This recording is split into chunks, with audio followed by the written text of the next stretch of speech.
अस्सलाम वालेकुम, आदाब। मैं हूं मोहसिन और आप देख रहे हैं BBN न्यूज़। आइए शुरुआत करते हैं आज के खबरनामे की और नज़र डालते हैं हेडलाइंस पर।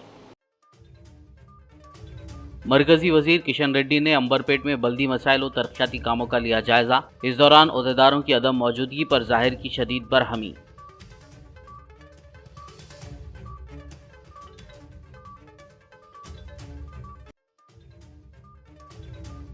वज़ीर दाखिला महमूद अली ने रुकन असेंबली कौसर मोहिउद्दीन के हमरा किया घंटी वेलुगु प्रोग्राम का इफ्तिताह। पन्नीपुरा की आवाम को इस कैंप से इस्तेफादा करने का दिया मशवरा।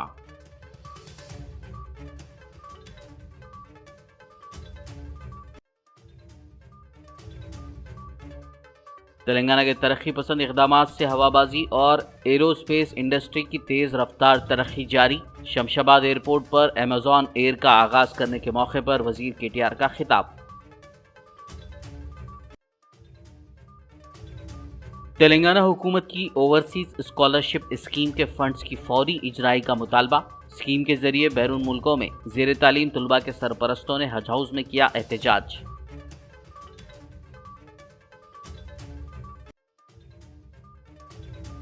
जियो 317 के खिलाफ असातिज़ा की हिमायत में बीजेपी अक़लियती मोर्चा का एहतजाज। हैदराबाद में स्कूल एजुकेशन कमिश्नर के दफ्तर के घेराव की कोशिश।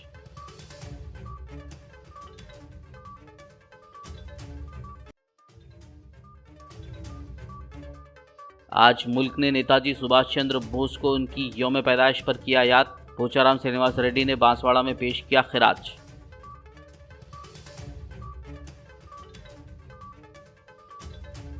और अब खबरों की तफसील। मरकजी वज़ीर सियाहत किशन रेड्डी ने सिकंदराबाद पार्लिमानी हल्के के अंबरपेट का दौरा किया और बल्दी मसाइल व तरक्याती कामों का जायज़ा लिया। उन्होंने आज अंबरपेट के पटेल नगर, प्रेम नगर इलाकों का तफसीली दौरा किया। इस दौरे के दौरान मुकामी अवाम ने उन्हें दरपेश मसाइल से वाकिफ़ करवाया। इस दौरान ओहदेदारों की अदम मौजूदगी का नोट लेते हुए मरकजी वज़ीर किशन रेड्डी ने फ़ौरी फ़ोन पर बात की और ओहदेदारों पर शदीद बरहमी का इजहार किया। तेलंगाना के वज़ीर दाखिला मोहम्मद महमूद अली ने आज हल्के कारवान से मजलिसी रुकन असेंबली कौसर मोहिउद्दीन के हमरा घंटी वेलुगु कैंप का पन्नीपुरा इलाके में इफ्तिताह किया। इस मौके पर मज़कूरा कायदीन ने अवाम से अपील की कि वो बस्ती दवाखानों और दीगर मकामात पर लगाए जा रहे मुफ्त आई कैंप्स पर अपनी और अपने अहल खाना के आँखों की चेकअप करवाएँ ताकि रियासत को अंधेपन से पाक किया जा सके। इस मौके पर तिब्बी अमला और दीगर मौजूद थे। सारे हिंदुस्तान में तेलंगाना स्टेट एक ऐसी स्टेट है जो भी काम करती है गरीबों के लिए एक बहुत बड़े विज़न के साथ काम करती है। हमारे ऑनरेबल CM साहब ने घंटी वेलुगु प्रोग्राम का दूसरा फेज़ 18 तारीख को शुरू किया है और आज सारे तेलंगाना के 119 कॉन्स्टिट्यूंसी में अमली तरीके से कैंप्स कायम करते हुए गरीबों के लिए ख़ास तौर से उन्हें चाहे ऐनक की ज़रूरत है, ऐनक का नंबर है तो फ्री ऐनक दी जा रही है। अगर उन्हें कैटरेक्ट का ऑपरेशन करना है तो फ्री किया जा रहा है और उनका ट्रीटमेंट किया जा रहा है तो फ्री हुकूमत की तरफ से किया जा रहा है। आज ख़ास तौर से कारमान में हमारे हरदीर अजीज MLA कौसर मोहिउद्दीन साहब, हम मुकामी कारपोरेटर साहब स्वामी यादव साहब, हमारा जीवन सिंह साहब, मैडम योर पर मल्लेश्वरी मैडम जो डॉक्टर है SPHO, बहुत अच्छी तरीके से लोग काम करें। अभी हम देख रहे हैं रजिस्टर के अंदर रोज़ाना 150 से 200 बात से 250 लोग भी इस्तेफादा कर रहे हैं। हम हमारे ऑनरेबल CM साहब का शुक्रिया अदा करते हैं क्योंकि गरीबों के बारे में इतना लार्ज स्केल पे फर्स्ट फेज़ में एक प्रोग्राम हुआ है, सेकंड फेज़ में तकरीबन 2 करोड़ से ज़्यादा लोगों को टेस्टिंग किया जा रहा है। और इससे फ़ायदा ये होता है कि बाद जो बच्चे हैं, बाद गरीब लोग हैं, उन्हें पता ही नहीं चलता कि नंबर है नहीं है, आहिस्ता आहिस्ता बढ़ते जाता है। और कोरोना की वजह से बहुत से लोग घर में बैठने की वजह से और बच्चे हमारे लैपटॉप पे एजुकेशन लेने की वजह से थोड़ा आंखों पे फ़र्क पड़ा है। उसके लिए हम सारे बच्चों से लेकर बड़ों तक टेस्ट किया जा रहा है, ऐनक दी जा रही है, उसका ट्रीटमेंट भी किया जा रहा है। जो 19 तारीख के दिन घंटी वेलुगु का जो प्रोग्राम हुआ था वो अल्हम्दुलिल्लाह 19 तारीख के दिन मैं समझता हूँ अपने कारवान में 6 या 7 सेंटर्स का इख्तिताम होने आया था। और आज 12 रोज़े 23 तारीख के दिन पीर के दिन सुबह 10:30 बजे रियासत तेलंगाना की हमारे होम मिनिस्टर साहब कारवान पन्नीपुरा हॉस्पिटल का दौरा करें और यहाँ के मुकामी आवाम से और डॉक्टर से तफसीलात लेने के बाद अल्हम्दुलिल्लाह के मकामी आवाम ने बताई कि रोज़ाना करीब 150-200 पेशेंट्स आ रहे हैं। कहीं उसके अंदर 30 से 35 ऑपरेशन के लिए जा रहे हैं और बाकी कहीं उन पर फ्री कैंप किया जा रहा है। मैं इस मीडिया के ज़रिए रियासत तेलंगाना की गवर्नमेंट को सीएम साहब को मुबारकबाद देता हूँ, शुक्रिया अदा करता हूँ और ख़ास तौर से हमारे होम मिनिस्टर साहब का भी शुक्रिया अदा करता हूँ, जो इंचार्ज मिनिस्टर है हैदराबाद के, उनका भी शुक्रिया अदा करता हूँ। अल्हम्दुलिल्लाह बेहतरीन तरीके से ये कंटिन्यू का प्रोग्राम चल रहा है और गरीबों की काफ़ी मदद हो रही है। शुक्रिया। तेलंगाना के वज़ीर इंफॉर्मेशन टेक्नोलॉजी के तारक रामाराव ने आज शहर हैदराबाद के शमशाबाद एयरपोर्ट पर अमेज़ॉन एयर का आगाज़ किया। इस मौके पर खिताब करते हुए वज़ीर KTR ने कहा कि मुस्तक़बिल के इक़दाम के लिए अमेज़ॉन को रियासती हुकूमत की जानिब से तमाम तरह के ताउन किया जाएगा। उन्होंने कहा कि अमेज़ॉन एयर का आगाज़ हिंदुस्तानी ई-कॉमर्स इंडस्ट्री के लिए एक बेहतरीन लम्हा है। KTR ने कहा कि तेलंगाना के तरक्की पसंद इक़दाम से हवाबाजी और एरो स्पेस इंडस्ट्री की तेज़ रफ्तार तरक्की हो रही है। And today, with the launch of Amazon Air, and the first time, Amazon Air is being launched outside of North America and outside of Europe. I'm delighted that India and particularly Hyderabad gets to host it. So I think this love story is just growing from strength to strength, and I do hope and believe that this is just the beginning and there's much more to follow. Of course, it would be my fiduciary responsibility to also ensure that I tell you a bit more about my state and my city, Hyderabad. Telangana is the youngest and fastest growing state in India. The state has registered USD of $145 billion in financial year 2021-22.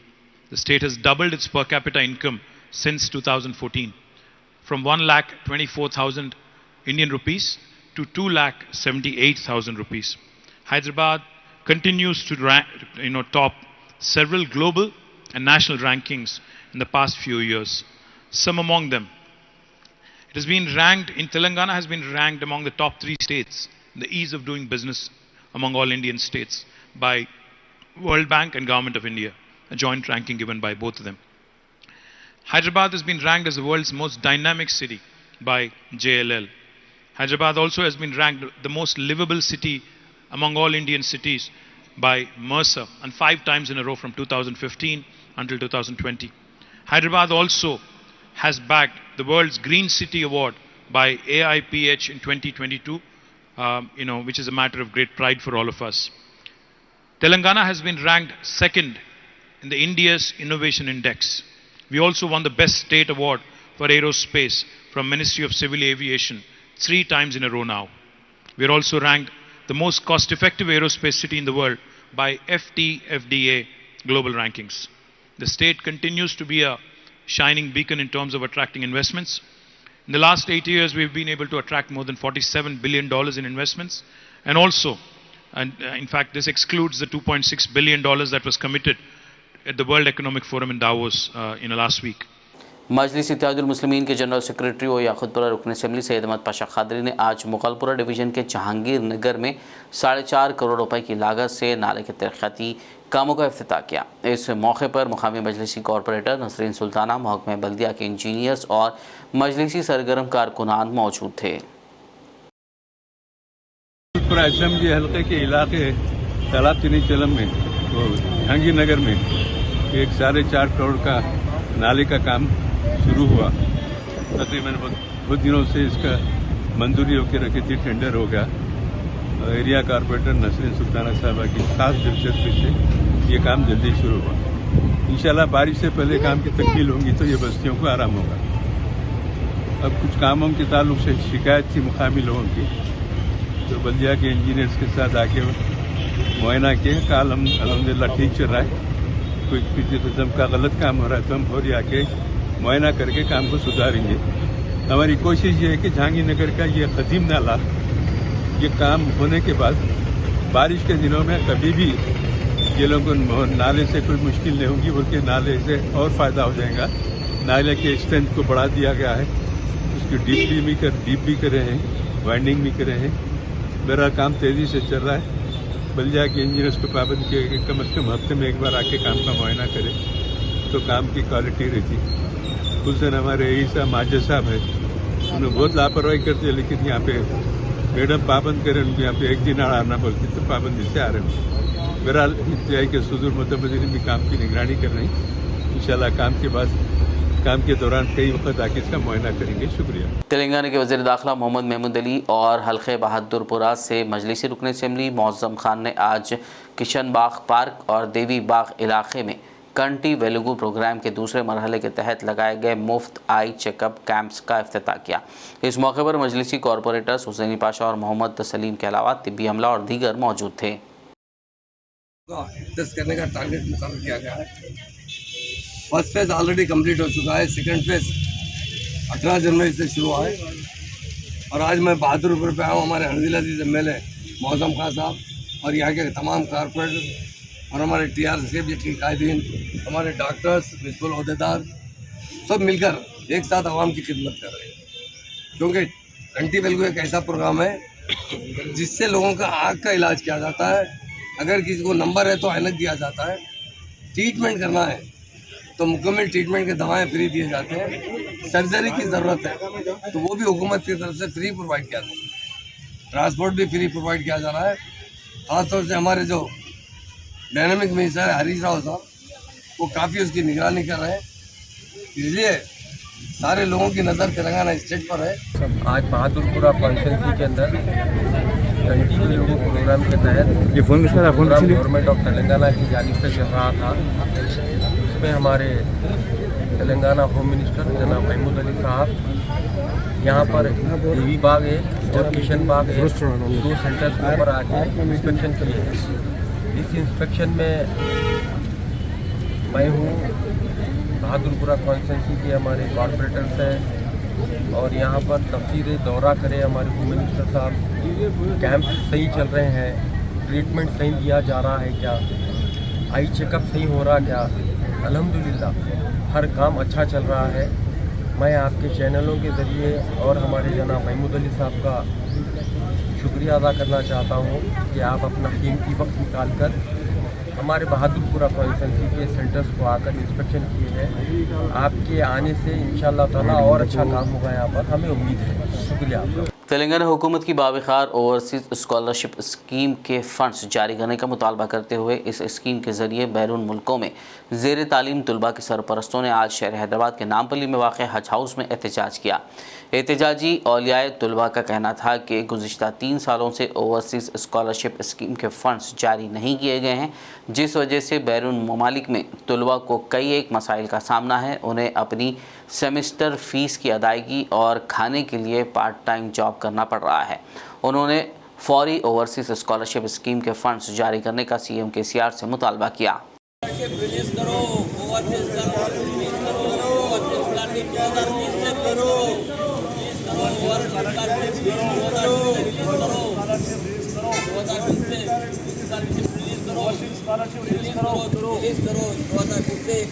की भी करना, 21 की भी करना, release करो।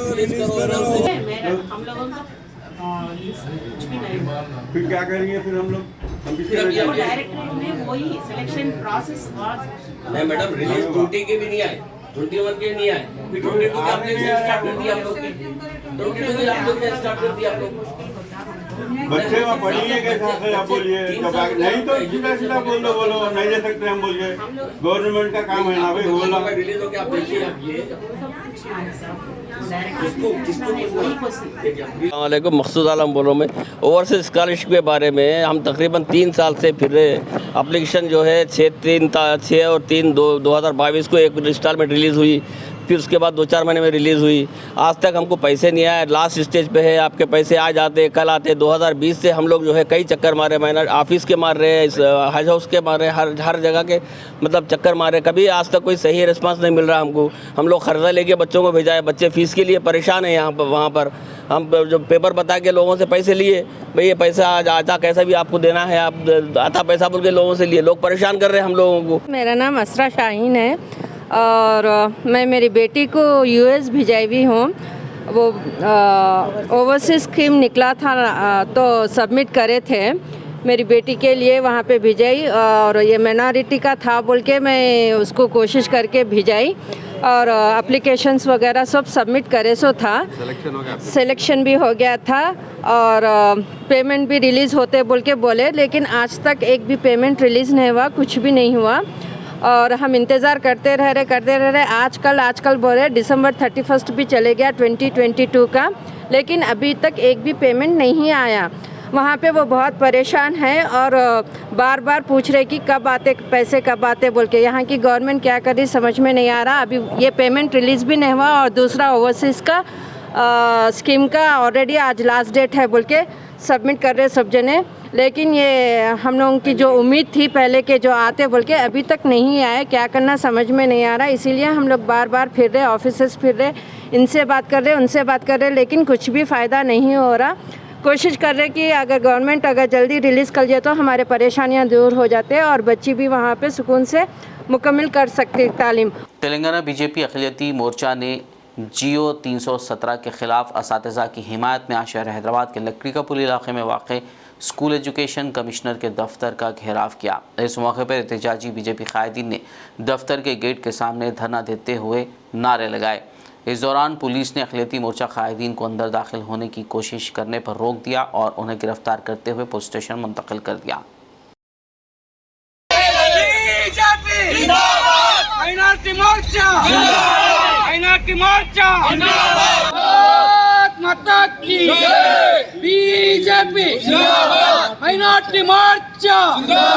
Sanjay नायकत्व, Modi नायकत्व।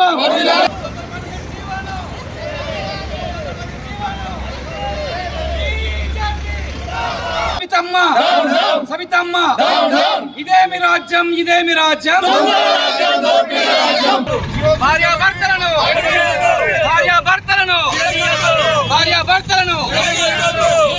జీవాను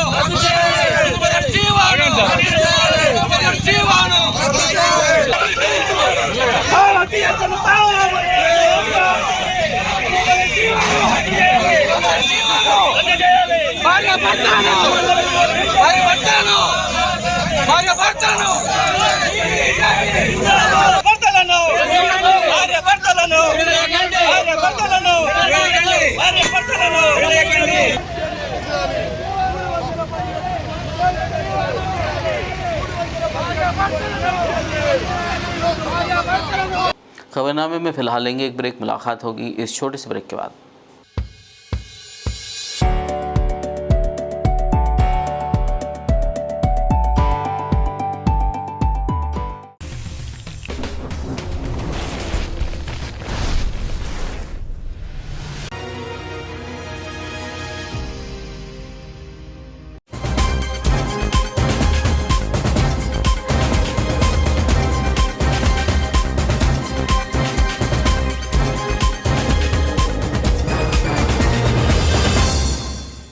break के बाद खबरनामे में आपका दोबारा खैर मकदम है। आइए बढ़ते मज़ीद खबरों की जानिब। नेताजी सुभाष चंद्र बोस की जयंती के मौके पर आज ज़िले कामारेड्डी के बांसवाड़ा में मुनक़्क़दा तक़रीब में तेलंगाना कानून साज असम्बली स्पीकर पोचाराम श्रीनिवास रेड्डी ने मेहमान खुसूसी के तौर पर शिरकत की। इस मौके पर उन्होंने सुभाष चंद्र बोस के मुजस्समे पर फूल चढ़ाते हुए खिराज अक़ीदत पेश किया। उन्होंने अपने खिताब में कहा कि सुभाष चंद्र बोस एक अजीम शख्स थे जिन्होंने हिंदुस्तान की आज़ादी के लिए जिद्दोजहद की।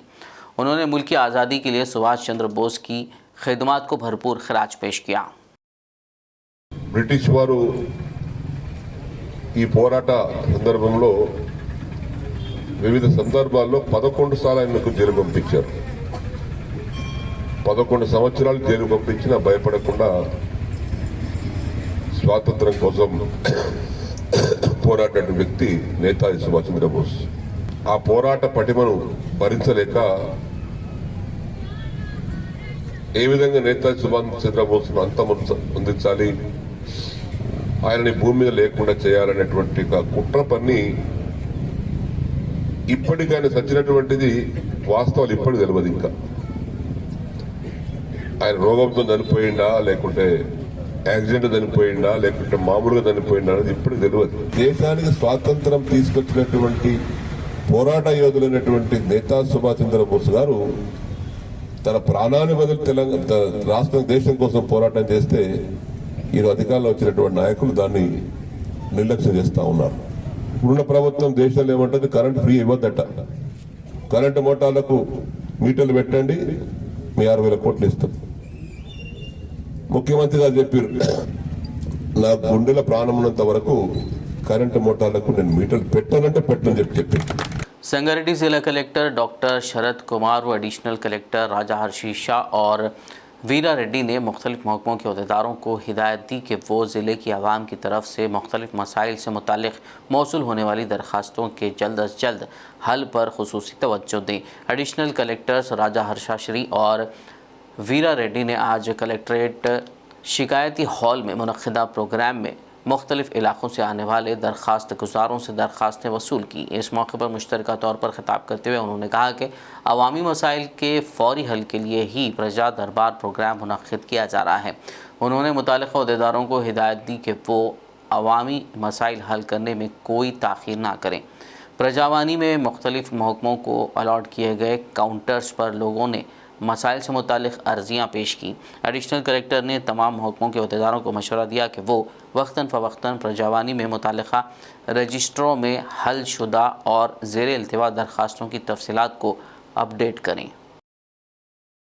कॉन्ट्रैक्ट स्टाफ नर्स वसंता रानी ने बताया कि आदिलाबाद रिम्स हॉस्पिटल में काम करने वाली कॉन्ट्रैक्ट स्टाफ नर्सेस गुज़िश्ता 8 माह से तनख्वाहों से महरूम हैं, जिस वजह से उन्हें सख्त मुश्किलात का सामना है। कॉन्ट्रैक्ट स्टाफ नर्स वसंता रानी ने आज पीर के रोज़ अपने अहल खाना के हमरा ज़िला कलेक्ट्रेट के दफ्तर के रूबरू एहतजाज किया। इस मौके पर उन्होंने कहा कि गुज़िश्ता 8 माह से उजरत की अदम अदायगी से ख़ानदान की किफ़ालत एक बोझ बन गई है।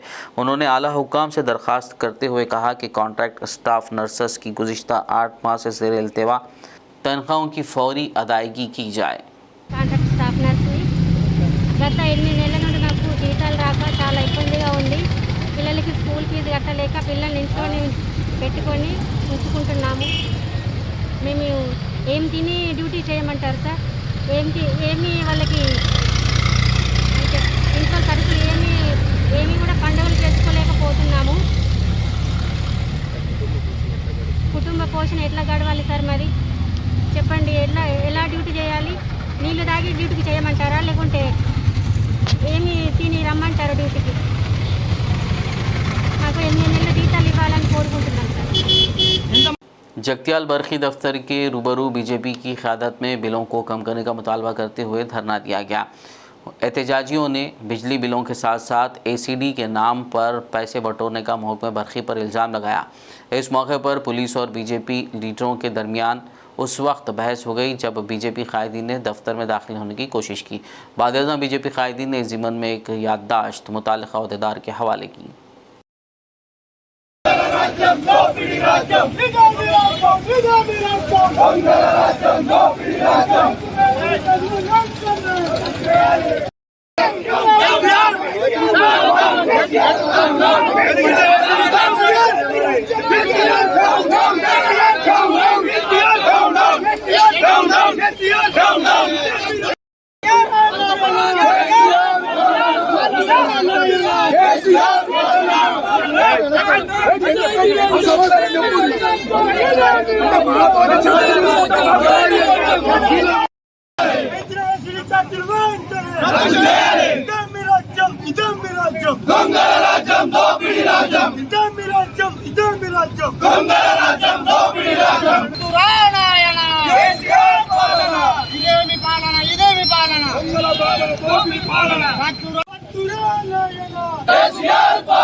దోపిడీ జరుగుతుంది.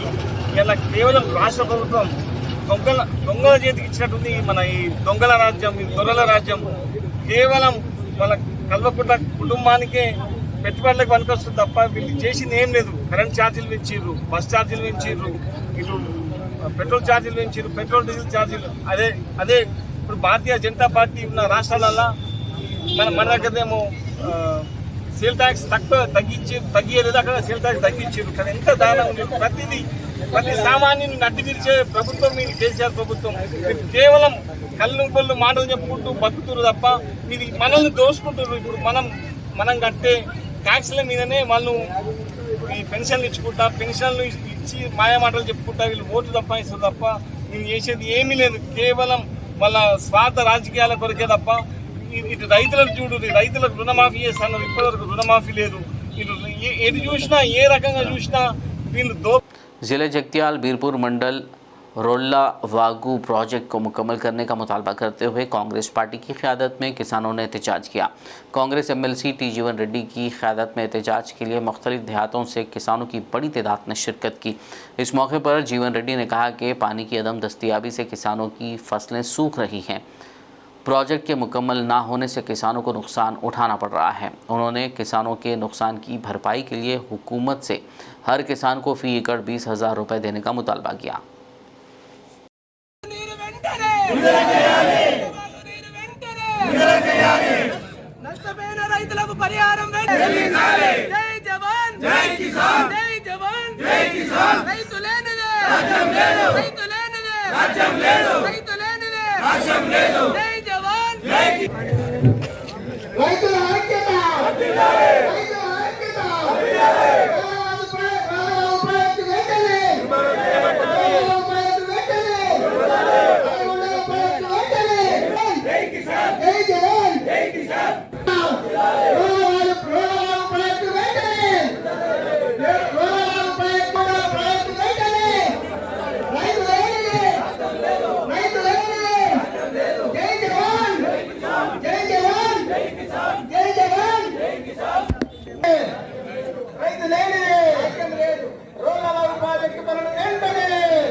भारतीय जनता पार्टी की कामारेड्डी शाख की जानिब से आज़ादी के जंगजू और आज़ाद हिंद फ़ौज के बानी सुभाष चंद्र बोस की यौम पैदाइश के मौके पर ज़िला मरकज़ के सुभाष रोड पर वाक़ मुजस्समे पर फूलों के हार डालकर खराज अक़ीदत पेश किया गया।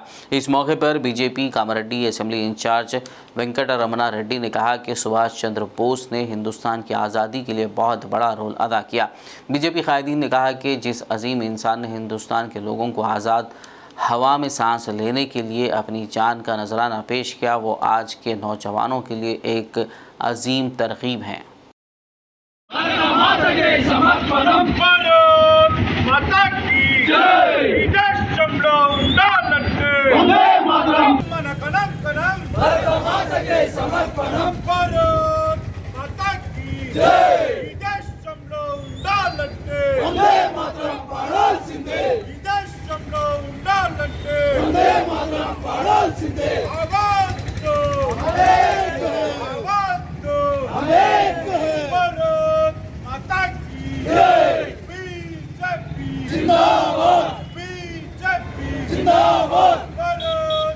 तेलंगाना कांग्रेस लीडर उस्मान मोहम्मद खान ने रियासती हुकूमत की जानिब से तेलंगाना माइनॉरिटीज़ फाइनेंस कॉरपोरेशन के ज़रिए अक़लियती तबक़े को दिए जा रहे लोन के मुतालिक कई सवाल किए।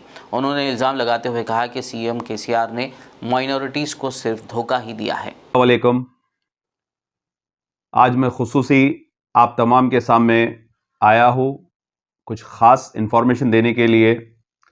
जैसा कि तेलंगाना की अवाम, बिलखुसूस हैदराबाद की अवाम, माइनॉरिटी फाइनेंस कॉरपोरेशन की जानिब से जो लोन 120 करोड़ रुपए देने का KCR ने वादा किया, उसके पीछे लोग अपने applications, forms, income certificates, documents के साथ ऑनलाइन भी डाल दिए। बात हार्ड कॉपी भी हम खुद सबमिट कर रहे हैं, 2 कॉपी सबमिट कर रहे हैं, एक इंस्पेक्शन के लिए आने के लिए, एक उनके रिकॉर्ड में रहने के लिए। तो ये 120 करोड़ का लोन जो KCR हुकूमत ने अक़लियतों के लिए देने का वादा किया, ये कहां तक सच है मैं आपको बताऊंगा। पहले ये 5,000 लोगों को दे रहे थे और अमाउंट था 50 करोड़ रुपए, जो नाकाबिल कबूल, नाकाबिल बर्दाश्त था। उसके बाद हमारा तमाम कांग्रेस का डेलीगेशन माइनॉरिटी चेयरमैन साहब से मिला, उनको रिप्रेजेंटेशंस दिए। इसको 1000 करोड़ रुपए करिए आप और 1 लाख लोगों के लिए करें, ताकि अपलिफ्टमेंट अगर करना है तो वाकई अपलिफ्टमेंट होता। उसके बाद हम के ईश्वर साहब के पास गए, जो माइनॉरिटी के मिनिस्टर है, उनको रिप्रेजेंटेशन दिए। ये तमाम रिप्रेजेंटेशन में हम पूरी डिटेल्स दिए कि साहब ये बर्दाश्त करने के काबिल नहीं है। पहले तो आप 2014 और 15 में 200 करोड़ रुपए दिए, 16, 17, 18, 19, 20, 21, अब तक कुछ भी नहीं दिए। लिहाजा आपके पास हमारा जो पैसा है माइनॉरिटीज का, उसी में से आप 1000 करोड़ रुपए दिए, मगर सिर्फ 70 करोड़ रुपए बढ़े गए। 70 करोड़ रुपए के बाद ऐलान हुआ कि 12,000 लोगों को दिया जाएगा 70 करोड़ रुपए। शहर हैदराबाद के रियासत नगर में वाक़ ओवैसी स्कूल ऑफ एक्सेलेंस में स्कूली तलबा के लिए हेल्थ कैंप मुनक्किद किया गया। इस मौके पर डॉक्टर्स ने स्कूली तलबा के तिब्बी मुआयने किए। इस कैंप का मकसद स्कूली तलबा को सेहतमंद रखना है। आखिर में एक नज़र हेडलाइंस पर। मरकजी वजीर किशन रेड्डी ने अंबरपेट में बल्दी मसाइल और तरक्याती कामों का लिया जायजा। इस दौरान ओहदेदारों की अदम मौजूदगी पर जाहिर की शदीद बरहमी।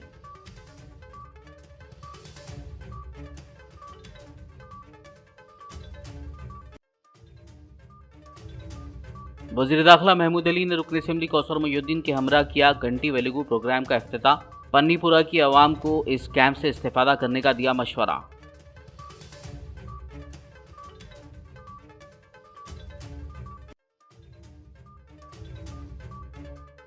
तेलंगाना के तरक्की पसंद इक़दामात से हवाबाजी और एरोस्पेस इंडस्ट्री की तेज़ रफ्तार तरक्की जारी। शमशाबाद एयरपोर्ट पर अमेज़ॉन एयर का आगाज़ करने के मौके पर वज़ीर KTR का खिताब। तेलंगाना हुकूमत की ओवरसीज स्कॉलरशिप स्कीम के फंड्स की फौरी इजराई का मुतालबा। स्कीम के जरिए बैरून मुल्कों में ज़ेर तालीम तलबा के सरपरस्तों ने हज हाउस में किया एहतजाज।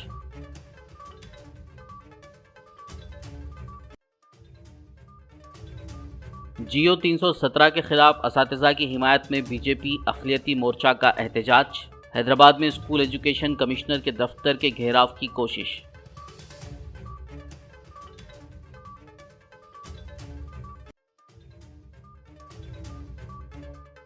आज मुल्क ने नेताजी सुभाष चंद्र बोस को उनकी यौम पैदाइश पर किया याद। पोचाराम श्रीनिवास रेड्डी ने बांसवाड़ा में पेश किया खिराज।